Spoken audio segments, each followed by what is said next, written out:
जम्मू कश्मीर के पूर्व राज्यपाल और 370 हटाने के वक्त महत्वपूर्ण भूमिका में रहे सत्यपाल मलिक बेशक मौजूदा वक्त में मेघालय के राज्यपाल हैं, लेकिन जम्मू कश्मीर अब भी उनके दिल के बेहद करीब है। राज्यपाल मलिक ने आर्टिकल 370 रद्द किए जाने की दूसरी सालगिरह पर एक इंटरव्यू में विभिन्न मुद्दों पर अपनी बेबाक राय दी। जब उनसे सवाल किया गया कि 370 खत्म करने के लिए आप ही को क्यों चुना गया, तो उन्होंने कहा, मैं तो बिहार में खुश था, पर प्रधानमंत्री और गृह मंत्री ने कहा कि आप समाजवादी नेता रहे हैं, आपसे सभी के बेहतर संबंध हैं, आपके खिलाफ कोई विद्रोह नहीं होगा। उस वक्त ये तय नहीं था कि आर्टिकल 370 कब हटेगा। कश्मीर पहुंचा तो फारूक अब्दुल्ला रिसीव करने आए। मुझे पता था कि लोगों को कैसे विश्वास में लेना है, पत्थरबाजों से कैसे निपटना है। जब ये सवाल किया गया कि जम्मू कश्मीर के नेताओं से चूक कहाँ हुई, तो मलिक का जवाब था कि अगर वहाँ के नेता संवैधानिक गड़बड़ी नहीं करते तो हमारे पास आर्टिकल 370 हटाने के अधिकार नहीं आते और हम सिफारिश नहीं कर पाते। सरकार बनाने के लिए महबूबा बाहर बयान देती रही, लेकिन सपोर्टिंग लेटर नहीं दिया। ईद का दिन था तो मेरे पास स्टाफ भी नहीं था।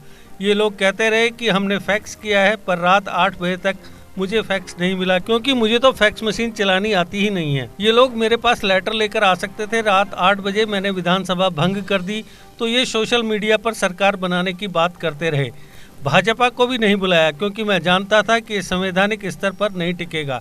अगले दिन प्रेस को सारी बात बता दी। नेता सुप्रीम कोर्ट गए तो वहाँ भी हम सही पाए गए। अगर उनकी सरकार बनती तो वो लिखते ही नहीं कि आर्टिकल 370 हटना चाहिए। अगले सवाल कि क्या उन्हें उम्मीद थी कि बिना हिंसा के कामयाब होंगे, तो अनुभवी राजनीतिज्ञ ने कहा कि पीएम गृह मंत्री ने योजनाबद्ध तरीके से काम किया और मुझे जिम्मेदारी सौंपी। मुझे उनके विजन पर काम करना था। वहाँ मेरा ईश्वर और जनता दोनों ने मेरा साथ दिया। मैंने वहाँ के पूर्व सीएम के भ्रष्टाचार के सबूत जुटाए, उन्हें एक्सपोज किया तो जनता को उनसे भरोसा उठ गया। कश्मीर के चप्पे चप्पे से वाकिफ 200 छात्रों को लेकर खुद का इंटेलिजेंस नेटवर्क बनाया। इनसे मुझे भ्रष्ट नेताओं, अफसरों से लेकर पत्थरबाज और फंडिंग करने वालों की सूचना मिलती रही। इस आधार पर सेना और पुलिस को कार्रवाई के निर्देश दिए। 1 साल में 40 डिग्री कॉलेज खोले, 280 स्कूल अपग्रेड किए, एम्स और IIM लाए, अफसरों को गाँव में कैंप करवाकर समस्याएं दूर करवाई। इससे भरोसा जगा तो पत्थरबाजों की नई भर्ती बंद हो गई। जम्मू कश्मीर के अधिकारी तो पीएमओ से आए 75% फंड को दबाए बैठे थे, उसे निकलवाया, 2 बड़े स्टेडियम बनवाए और जिन हाथों में पत्थर थे उन हाथों में गेंद थमा दी। क्या पंचायत चुनाव टर्निंग पॉइंट था? इस पर मलिक ने कहा कि बिल्कुल, आतंकवादियों ने गोली मारने का ऐलान कर दिया। नेताओं का कहना था कि तिरंगा पकड़ने वाले नहीं बचेंगे। ऐसे वक्त में वहाँ 4000 सरपंच चुने गए और एक भी गोली नहीं चली। मैंने साफ निर्देश दिए थे कि पुलिस या सेना पर कोई पत्थर फेंके तो उसे गोली मार दो। ऐसे आतंकवादियों को गोली मारने पर न तो पुलिस केस बनेगा न कोई पूछेगा। जब कुछ ने पत्थरबाजी की, तीनों सेनाओं के साथ पुलिस ने मिलकर इन्हें गोली से उड़ाया तो इनके हौसले पस्त पड़ गए। इंटेलिजेंस नेताओं के पास क्या इनपुट थे? पुलिस ने विरोध नहीं किया, पर उन्होंने जवाब दिया। इंटेलिजेंस को लगता था कि हजारों लोग मारे जाएंगे, पर मुझे अपने नेटवर्क पर भरोसा था। मुझे सलाह दी गई कि थानों को CRPF के हवाले कर दिया जाए। मैंने इसके बजाय पुलिस को दी जाने वाली सुविधाएं बढ़ा दी। क्या नेताओं की गिरफ्तारी में पुलिस पीछे हट गई थी?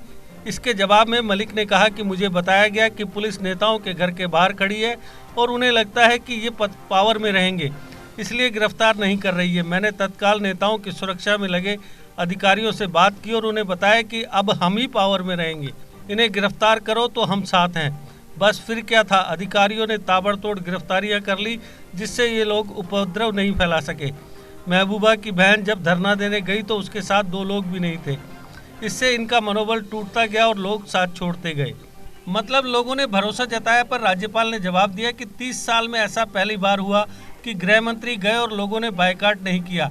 हुर्रियत 30 साल से बायकाट करती रही थी। 5 अगस्त को 370 हटी और 30 अक्टूबर को बापू की शहादत के दिन के एक कार्यक्रम में हजारों लोग इकट्ठे हुए और गवर्नर जिंदाबाद के नारे लगाए।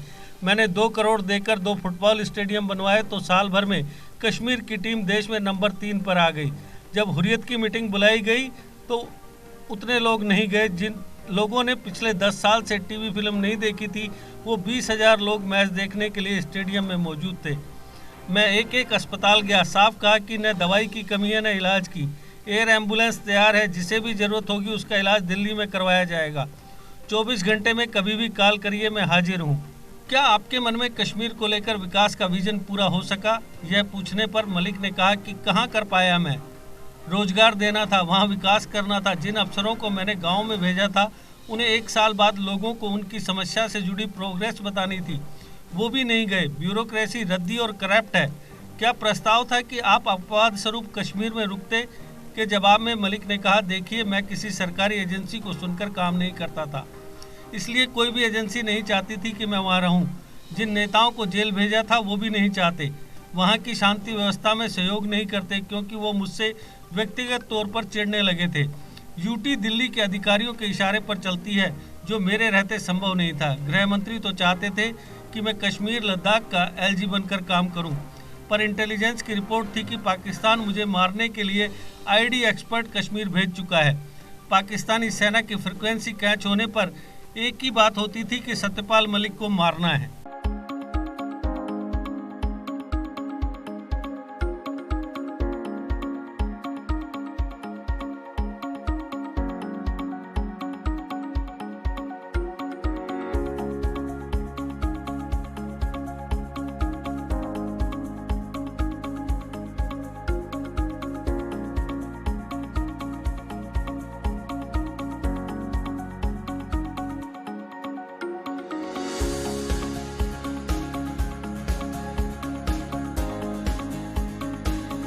I hope once you visit this campus, your all queries regarding admission shall be fulfilled. Do visit us before seeking admission anyway.